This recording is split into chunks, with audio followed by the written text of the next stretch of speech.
How you doing? Good, man. Just getting ready to head out to LA. You So excited for that? I'm jealous, man. LA is sweet, I hear. yeah, it's my first time out there, so I'm pretty fired up to get out there and coach these guys. More concerned about the 2 week layoff, to Yeah, be honest with definitely. you, because we were playing it. We were kind of clicking. So, but talking with the guys today, they're all pretty fired up to get back to get together. Definitely. That's awesome, man.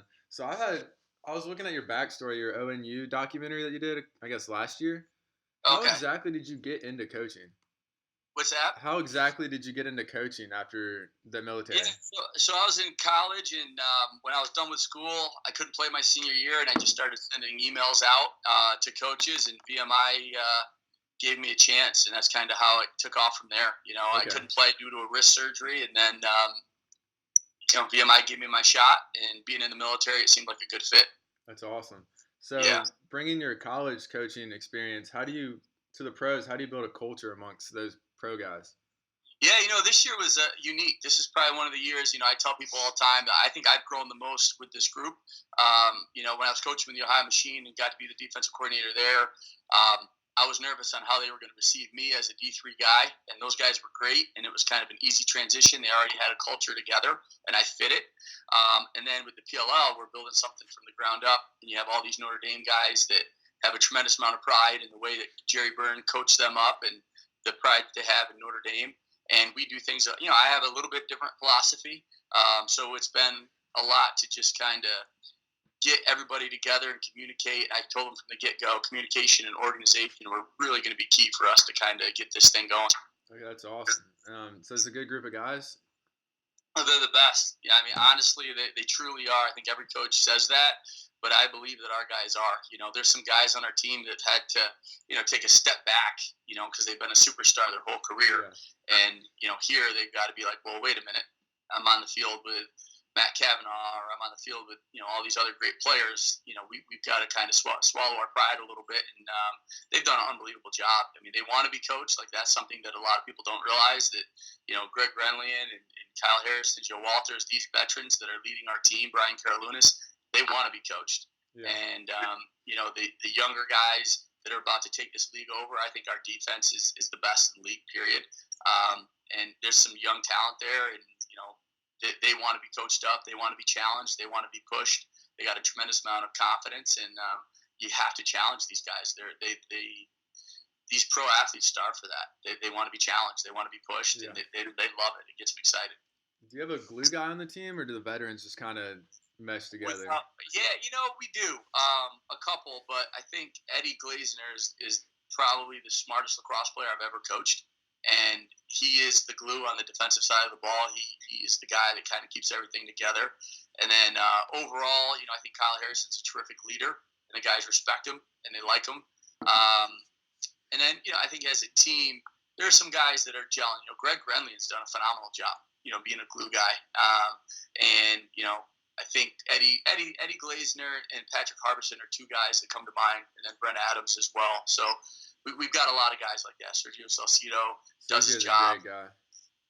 So how do you feel about I guess the new pace of play? I think it's really interesting. It kind of, lets the shooter succeed better in this league, in my opinion, at least. Yeah, I think with the pace of play, it's actually allowing some guys to really take advantage of that. Patrick Harbison, Brent Adams, he can play defense to offense in a hurry, and that's the way we're trying to play. So I think guys like that, it really helps. And I think it helps some of the attackmen, to be honest with you, to get some easy looks in transition. Jules Hendenberg has scored some big-time goals for us late in the game because we're pushing the ball so much in transition. Teams have to respect that, and we're getting them to slide upfield, and he's getting some easy dunks early or late in the game. So I think with our style of play, the rules really mesh with what we're trying to do. Definitely. So the addition of Jules has been great, then, hasn't it? I think Yeah, that's a steal. yeah. That trade was a steal. Oh yeah, I thought Jules is a guy that we liked. I liked him in college. Watched him on Big Ten Network, and when he was with the Whip Snakes and Coach Stagnita, that was a great trade. I mean, both of us realized that Alec Tillett, who for us, who's a very good player, Yeah.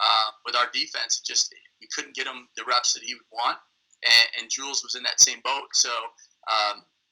I think a lot of people make too much of the trade and say how much we won and this and that, but both of the players prospered from that, and that's what Coach Stagnita wanted to do, and as well as myself. Awesome. So a little bit of change of pace. Same, going with the pace of the play. Do you think college should adopt those rules? I think it'd be fun. Face-off rules they should adopt without question. I think that the ball gets out pretty clean. It gets out pretty quick.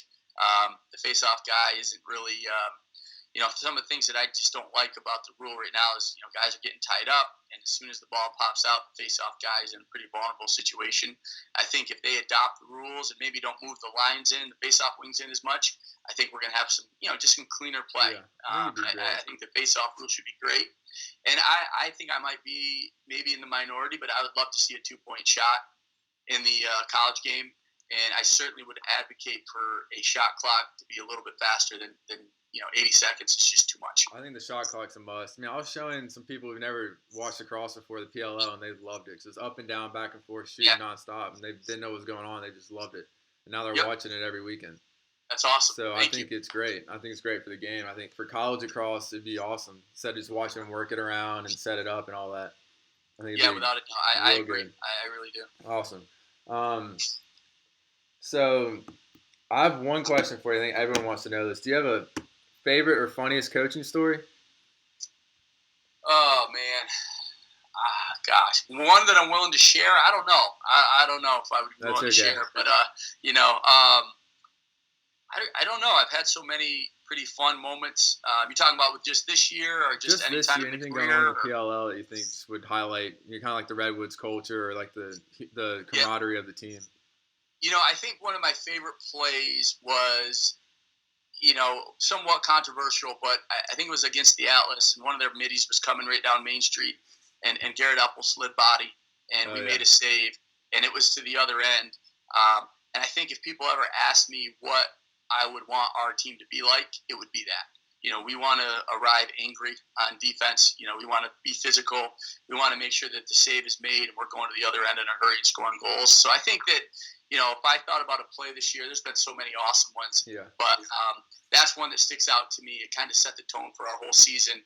Garrett, slid body, ball. The ball went to Timmy, and how great is that? By the way, Troutner this year. Troutner's awesome. And he looked. I think he got it to Brent Adams, and the rest was history. After that, we were going the other way and scored a big goal. So I think those types of plays are really important for us. And I think each game we grind them out, and then we find one of those plays. BA got us one against the Archers last game where, he's just going down the field, and they were scrambling, trying to get in. Somebody tried to go over the head. He ducked underneath it, changed speed, scored a quick goal.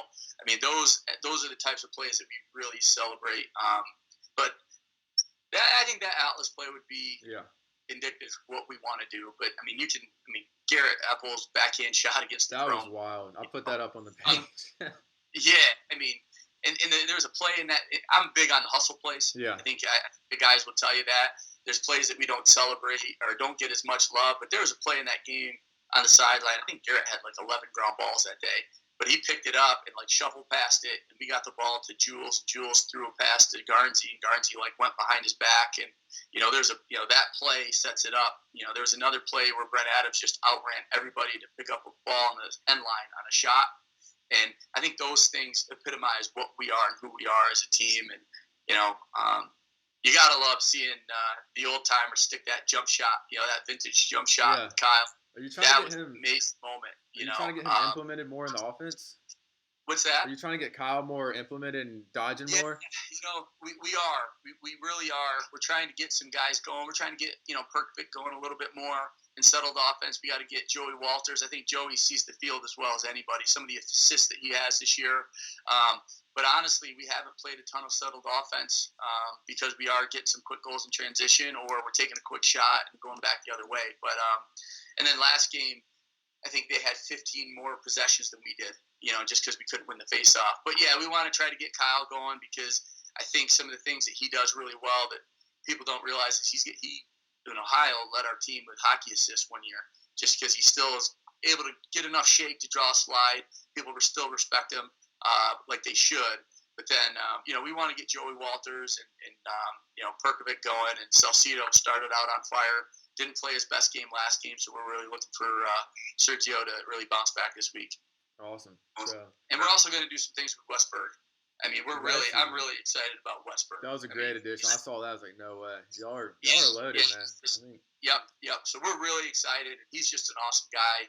And Clark Peterson, so we've got some pieces that we're doing really well. And,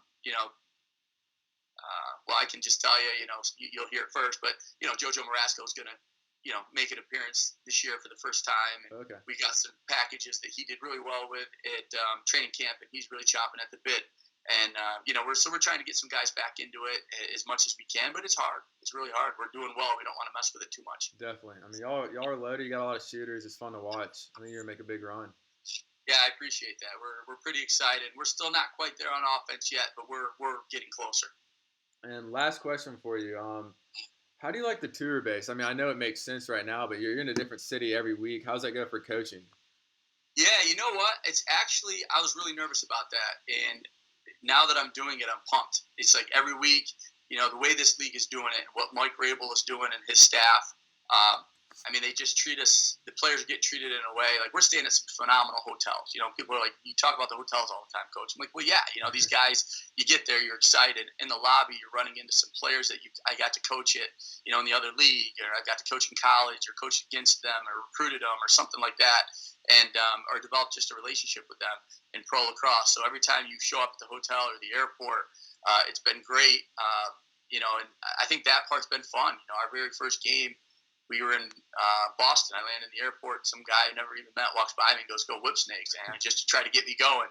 And, it's fun, and I think people are starting to notice it. So I actually think it's great, and I'm really excited about the West Coast. This swing that we've got coming up. Colorado is going to be great. Denver is going to be, obviously awesome. But San Jose, places I've never been, I'm really excited to see what that's going to be like. Awesome. Well, I'm excited for the league. I'm excited for you, and thank you for the time, man. It was awesome. I mean, I think you do a great job, man. I'm honored to be on here, and that you thought of us, and Roll Woods, right? Of course, yeah. I'm really trying to do something that lacrosse doesn't have, and just kind of get more in depth and like get to know the players, get to know the coaches, all that kind of thing, and hopefully turn it into something. I think it'd be awesome. Hopefully work with you in the future. Well, I know, we talk about it as a staff, and we talk about it with the players, and they like what you're doing. I mean, everything's been positive, and when the league, I told them I was doing this, they were like, yeah, do it. Enjoy it. Let us know how it goes. Well, so that's great to hear. You're doing a great job, and anything that I can do, just shoot me a message, and I'll give you my cell phone when we're done. Awesome. Just hit me up, man. Awesome. Thank you so much. And that's great to hear. And I'm going to keep working at it. I'm going to try to turn this into something. Thank you so much for your time. Yeah, and if I can help, man, let me know. You're doing a great job. I will. I'll keep in touch. You got it. Thanks, brother. Right. Thank you, Coach. Have a good one. Yep. Roll Woods. Roll Woods. See you. Roll Woods, baby. We'll see you.